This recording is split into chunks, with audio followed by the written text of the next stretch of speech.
கேவிக்குப்பம் தொகுதி மக்களுக்கு நேரடியாய் கல்வி சென்று சேர்ந்திடவும், எளிமையாய் இருக்கும் இடத்தில் கல்வி கிடைத்திடவும் நம் சட்டமன்ற உறுப்பினர் சட்டசபையில் ஓங்கி எழுப்பிய ஒலியால் கேவிக்குப்பம் தொகுதிக்கு பெண்கள் கலைக்கல்லூரி வேண்டும் என்று கேட்டிருந்தேன்.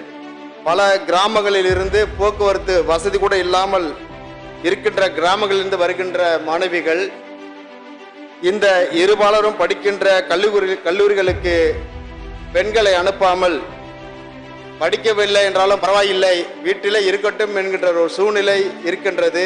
அவருடைய கல்வி பாதிக்கப்படுகின்றது, அவர்களுடைய எதிர்காலம் பாதிக்கப்படுகின்றது.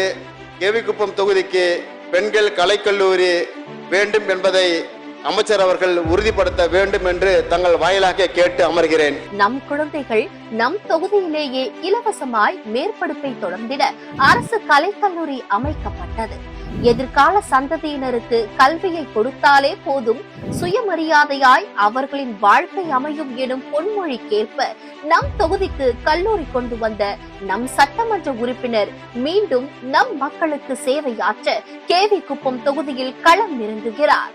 எல்லோருக்கும் எல்லாம் கிடைத்திட நம் வெற்றி வேட்பாளர் பூவை ஜெகன்மூர்த்திக்கு இரட்டை இலை சின்னத்தில் வெற்றி பெற செய்திடுவோம்.